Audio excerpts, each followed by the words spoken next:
저번에 위스키 오픈런 얘기를 했잖아요. 그런데 지난달에는 아예 매장 앞에서 밤샘 노숙까지 하는 일이 벌어졌어요. 이게 주요 일간지에 보도됐을 만큼 큰 화제가 됐는데요. 한정판으로 336병을 생산한 위스키 중에 100병을 주류 매장 11곳에 풀었는데 22만원 넘는 이 위스키 한 병을 사려고 철회를 하며 기다렸다고 하죠. 잠실 보틀벙커에서는 첫 구매자가 전날 저녁 6시부터 줄을 섰다고 하는데 매장이 다음날 오전 10시에 열었으니까 무려 16시간을 기다렸다는 얘기더라고요. 마침 주라기월드 애청자 중에서도 그날 오픈런을 하신 분이 있어서 영상을 제공받았는데 이분도 밤 10시쯤 도착해서 건물 밖에서 노숙을 하다가 오전 6시에 건물 출입문 열대 안으로 들어가서 다시 매장 앞에서 오전 10시까지 총 12시간을 기다렸다고 하시던데요. 아니 근데 대체 어떤 위스키이길래 전국 곳곳에서 이런 일이 벌어진 걸까요?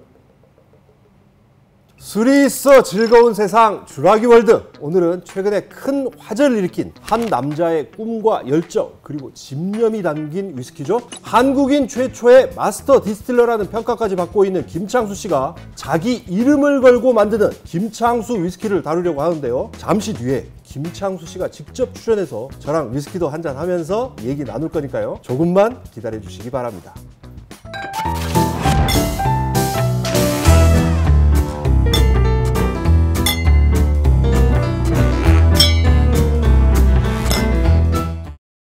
위스키 애호가들 사이에서 늘 하던 얘기가 있죠. 아니 우리나라 사람들이 얼마나 위스키를 좋아하는데 왜 한국에선 위스키 못 만드는 거야? 그런데 그때마다 나왔던 얘기가 엔젤쉐어, 그러니까 한국에서는 숙성하는 동안 증발하는 위스키가 너무 많아서 그렇다는 거였거든요. 좀 더 자세히 설명하자면 스코틀랜드는 엔젤쉐어가 연간 1-2%에 불과하고 버번 위스키의 본산 켄터키도 엔젤쉐어가 최대 5%인 반면에 한국은 여러 조건에 따라 다르긴 하지만 연 10%에 달한다고 하니까 생산성이 떨어지는 건 분명히 사실인데요. 하지만 아열대 기후인 대만에서도 카발란 위스키로 큰 성공을 거뒀고 인도도 지금 위스키 잘 만들어서 세계 곳곳으로 수출하고 있잖아요. 그래서 엔젤쉐어 때문에 위스키 못 만든다는 건 더 이상 얘기할 거리가 못 된다는 생각이 드는데요. 많이 늦긴 했지만 그래도 참 반가운 건 우리도 이제 어엿한 위스키 생산국이 됐다는 겁니다. 우선 스위소사이어티에서 지난해 첫 국산 싱글몰트를 내놓은 데 이어서 지난달에는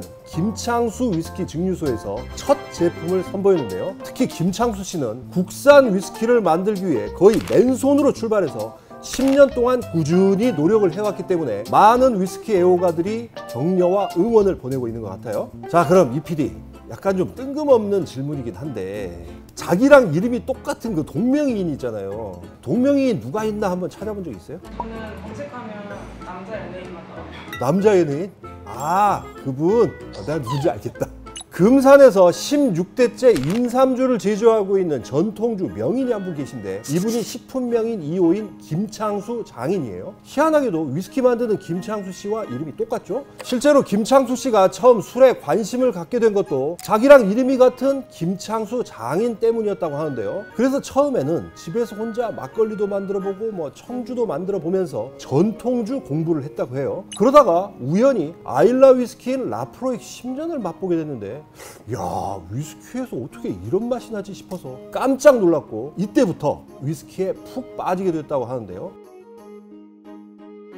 어느 날 그런 생각이 또 들더래요. 아니 왜 우리는 위스키 못 만들지? 야, 아무도 안 만들면 이거 내가 한번 만들어 볼까? 그래서 2013년에 대학을 마친 뒤 잠깐 회사를 다니다가 그만두고 바텐더와 주류 수입사 직원으로 현장 경험부터 쌓았고 2014년에는 전 재산 1,000만 원을 두고 무작정 스코틀랜드로 떠났어요. 그리고 이후 넉 달 동안 자전거를 끌고 스코틀랜드 증류소 102곳을 일일이 찾아다녔다고 하는데 자동차도 아니고 자전거 끌고 산골짜기 증류소를 다 돌아다니면서 숙박비 아끼려고 텐트 치고 노숙까지 했다고 하니 얼마나 힘들었겠어요?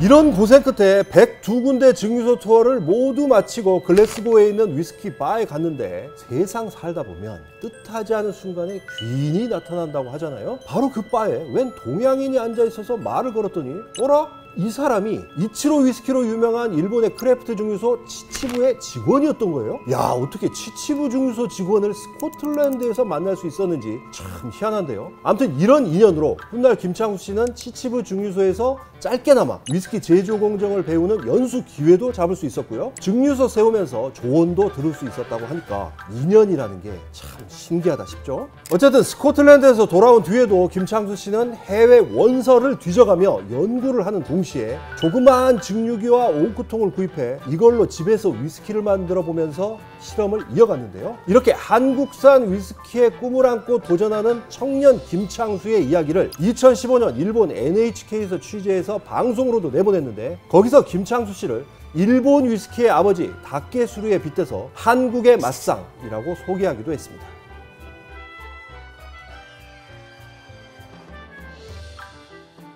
증류소 세울 때 제일 힘든 게 뭘까요? 제 생각에는 돈이 아닐까 싶은데요. 위스키 산업을 흔히 장치 산업이라고도 하는데, 규모 있는 증류소 하나 세우려면 많은 설비와 장치가 필요해서 큰 돈이 들어가거든요. 자, 그런데 맨손으로 출발한 김창수 씨한테 그런 돈이 어디 있겠어요? 그래서 어디선가 돈을 끌어와야 했는데, 만나는 사람마다 하나같이 한국에서 어떻게 위스키를 만듭니까? 그냥 포기하세요, 이런 말만 하더래요. 뭐 그도 그럴 것이 주류 대기업도 못하는 일을 30대 청년이 하겠다고 하니까 당연히 불가능하다고 생각했던 거죠. 결국 작은 증류소라도 차리려면 스스로 돈을 모을 수밖에 없었는데, 2016년부터는 다시 주류 회사에 들어가 일을 하다가 2018년에는 바를 열어서 영업을 하고 낮에는 투잡까지 뛰며 하루에 거의 20시간씩 일을 했다고 해요. 이렇게 차곡차곡 모은 돈으로 2020년 경기도 김포에 있는 허름한 창고 하나를 빌려서 증류소로 바꿨는데, 돈이 넉넉치 않으니까 일하는 분을 쓰지 못해서 금속 절단에 못질, 톱질은 기본이고 용접까지 직접 해서 증류소를 꾸몄더라고요. 이렇게 모든 공사를 다 마치고 제조 설비까지 마련해 가동에 들어간 게 2020년 말이니까 술을 연구하기 시작해서 증류소 세우는 데까지 근 10년이나 걸린 겁니다. 자, 그렇다면 10년 고생 끝에 세운 김창수 위스키 증류소가 지금은 어떻게 돌아가고 있는지 살펴보려고 하는데요. 최근에 제가 증류소를 2번 다녀왔는데 일단 규모는 정말 작습니다. 면적이 약 300제곱미터, 그러니까 90평 정도에 불과하고 숙성고도 따로 없어서 모든 공정을 한 공간에서 하고 있는데요. 제가 해외 증류소 참 많이 가봤는데 여기보다 작은 데는 본 적이 없어요. 미국의 소형 크래프트 증류소도 이것보다 크거든요. 증류소가 이렇게 작으면 자동화 설비와 표준 레시피로 대량 생산을 해서 이익을 극대화하는 규모의 경제가 불가능하기 때문에 돈 벌기는 쉽지가 않은데요. 반대로 큰 장점도 있어요. 바로 창의적이고 독창적인 제조 실험을 자유롭게 해볼 수 있다는 거예요. 자, 그렇다면 김창수 위스키 증류소에선 대체 어떤 실험이 이루어지고 있는 걸까요?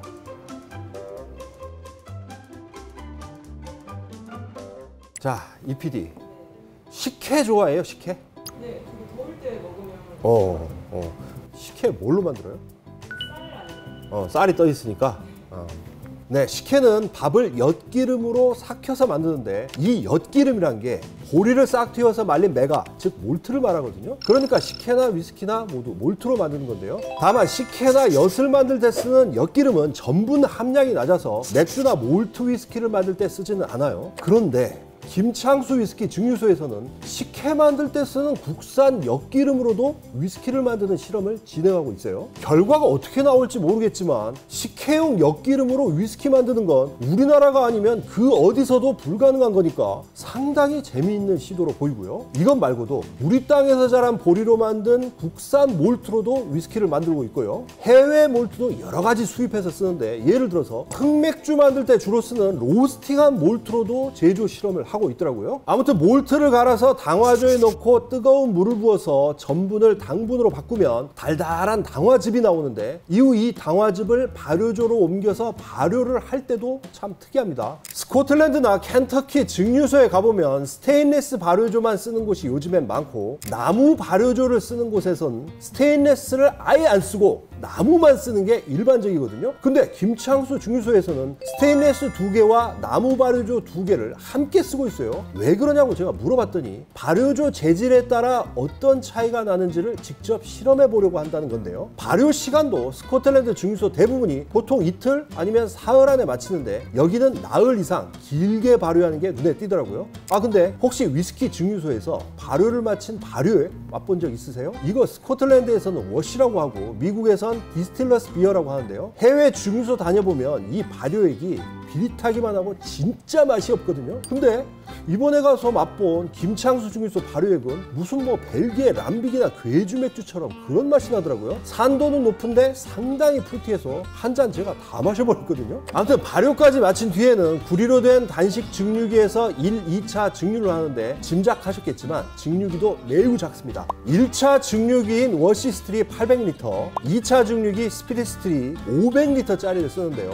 이게 얼마나 작은 거냐면 증류기 작은 걸로 유명한 맥켈란이 3,900L 정도 되고요. 스코틀랜드 130여 개 전체 증류소 중에 가장 작은 증류기를 쓰는 곳으로 알려진 아일라섬 킬호만 증류소도 1차 증류기 3,000L, 2차 증류기는 2,070L 정도거든요. 그러니까 용량이 킬호만의 4분의 1에 불과한 거죠. 이렇게 증류기가 작으면 증류된 기체가 구리와 접촉하는 면이 늘어나서 잡냄새를 없애는 데는 탁월한데요. 다만 풍미가 너무 가벼워질 수 있어요. 그래서 이걸 고려해 증류기 높이를 낮추고 기화된 증기가 통과하는 증류관도 아래쪽으로 떨어지는 형태로 만들어서 깔끔하면서도 어느 정도는 묵직한 맛도 느낄 수 있도록 했다고 하는데요. 이런 증류기 하나도 전부 김창수 씨가 직접 설계를 한 겁니다. 자, 그리고 마지막으로 가장 중요한 숙성 얘기를 빼놓을 수 없는데요. 이번에 나온 1호 제품은 유럽산 참나무로 만든 250L 혹세드 사이즈의 페드로 히메네즈 쉐리 캐스크에서 숙성을 했는데 이거 말고도 뭐 포트와인, 모스카텔, 사도네, 소텔은 헝가리 토카이 와인 캐스크까지 정말 다양한 종류와 다양한 크기의 오크통을 전부 가져와서 쓰고 있더라고요. 근데 그 중에서도 특히 눈길을 끈 게 국산 참나무로 국내에서 만든 오크통으로도 위스키를 숙성하고 있다는 거예요. 이런 국산 캐스크 중에는 위스키 숙성시키기 전에 매실주를 먼저 넣었다 빼서 시즈닝을 한 것도 있고요. 복분자주 시즈닝한 캐스크도 있던데요. 와, 매실주나 복분자주 풍미가 밴 국산 오크통 숙성 위스키는 대체 어떤 맛일지 너무나도 궁금하더라고요. 아무튼 조만간 세상 어디서도 보기 힘든 독특한 제품이 하나 나올 것 같은데요. 그래서 김창수 위스키는 미래가 더 기대되는 그런 곳입니다. 자, 정말 오래 기다리셨습니다. 김창수 위스키를 만든 김창수 씨를 직접 모셔서 이번에 나온 1호 위스키 함께 마시면서 여러 가지 얘기도 들어볼까 하는데요. 김창수 씨, 어서 오십시오. 시청자들을 위해서 인사 한 말씀 좀 해주시죠. 네, 안녕하세요. 김창수라고 합니다. 지금 현재 김포에서 위스키를 만들고 있습니다. 와, 정말 반갑습니다. 김창수 씨를 가리켜서 대한민국 1호 마스터 디스틸러다 뭐 이런 얘기를 하더라고요. 근데 실제로 그동안 스코틀랜드에서 만든 거를 이제 블렌딩을 해서 제품 개발하고 하신 그런 마스터 블렌더 분들은 좀 계셨는데 모든 뭐 위스키 제조 공정을 전부 뭐 해외 기술자나 장인의 도움 없이 해낸 거는 뭐 제가 봐도 처음이어서 그런 평가가 나오는 것 같아요. 첫 제품 나오고 반응이 뭐 이거 너무나 뜨겁습니다. 요즘 기분이 어떠세요? 사실 이 제품 출시하는 과정이 너무 바빠서 아무래도 뭐 적은 인원으로 생산을 하다 보니까 그래서 사실 뭐 그런 감정이나 감상을 느낄 새가 없이 지나갔는데 그래도 요새 많은 평가나 많은 분들이 좋아해 주셔가지고 기분은 좋습니다. 저는 뭐 구름에 둥 떠 계실 줄 알았어요. 근데 뭐 다음 제품 걱정. 벌써부터? 네, 이 기대를 어떻게 다 이어나갈 수 있을까 뭐 이런 걱정이 더 많이 들더라고요. 그렇군요. 자, 이제 본격적으로 지난달에 나온 이 1호 제품 살펴봐야 할 텐데요. 일단 이 라벨 눈에 띄어요. 이 디자인에 담긴 좀 의미 좀 설명 좀 해주시죠. 아무래도 제가 이 위스키를 만들기 위해서 고민하고 달려온 10년. 네네, 그 10년을 어떻게 표현할까 고민하다가 저밖에 없겠구나 라는 생각이 들어서 뭐 이렇게 하게 되었습니다. 그래서 지금 이런 문구도 있는 거죠. 우리나라도 위스키 만든다. 네, 사실 저도 뭐 위스키를 워낙 좋아한 애호가였기 때문에 우리나라 위스키 없는 거에 대한 안타까움, 아쉬움이 많이 있어서 이렇게 여기까지 올 수 있었기 때문에 좀 약간 자랑 아닌 자랑? 우리도 위스키 있다 약간 이런 느낌을 좀 쓰고 싶어서 그러게요. 이것만큼 상징적인 문구가 없는 것 같아요. 기왕이면 이번에 좀 박스도 좀 하나 만드셨으면 더 좋았을 텐데. 돈 좀 많이 벌어서 박스도 해보도록 하겠습니다. 그리고 숙성을 그런데 이제 1년이에요. 1년. 숙성은 좀 짧은 거 아닌가요? 어떤가요? 그렇죠. 숙성이 짧은 거는 맞죠. 근데 저는 약간 그렇게 생각합니다. 잘 만들면 숙성 연수가 짧아도 충분히 맛있는 위스키가, 개성 있는 위스키가 나올 수 있다고 생각을 했거든요. 숙성 연수가 짧아도 충분히 맛있을 수 있다라는 거를 직접 한번 내가 보여주고 싶었던 그런 거네요. 그러니까. 네.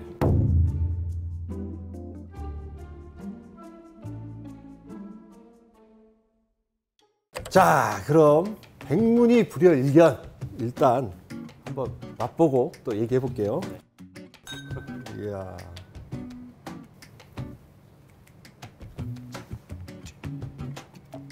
오, 맛있어요.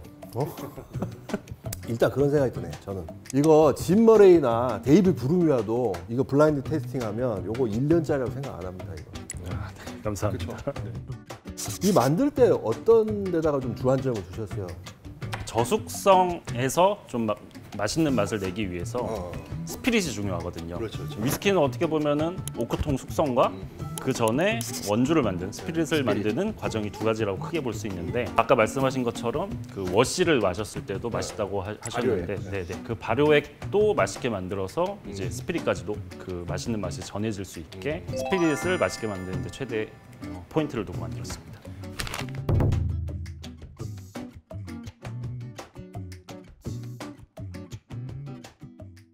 그리고 제가 저번에 뵀을 때 저는 그 말이 그렇게 인상적이더라고요. 위스키는 사실상 예술이다. 그만큼 창의성과 그런 독창성, 상상력 이런 게 중요하다. 이런 얘기를 하셨는데, 그래서 지금 이렇게 다양한 실험을 하고 계시는 건가요? 네. 처음에 말씀드린 것처럼 이렇게 짧은 숙성 위스키도 맛있을 수 있다.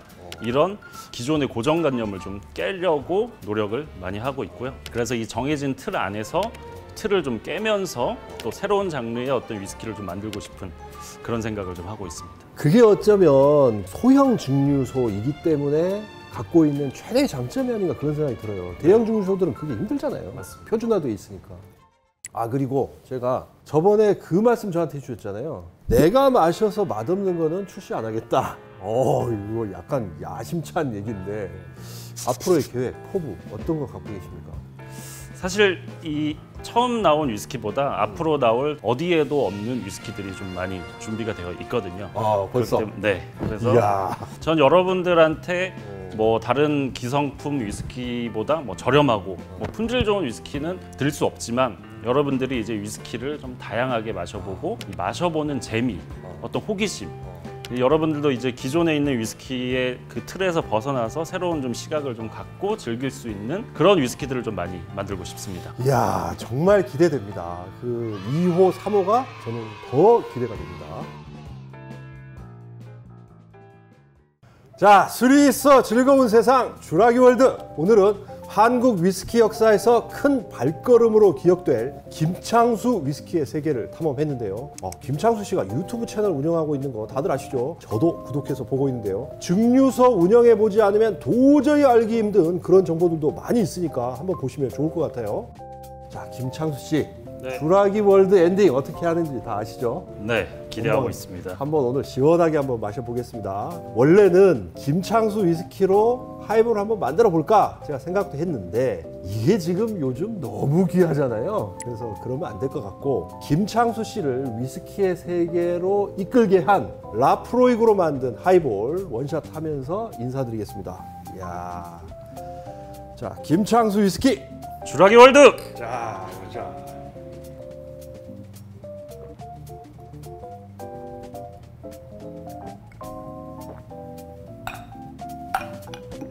우와. 맛있습니다. 시원하다. 다음에는 김창수 위스키로 한번 네네, 한번 부탁드립니다. 많이 좀 만들어 주세요. 좀 너무 적어서 이거 하이볼 못 만들잖아.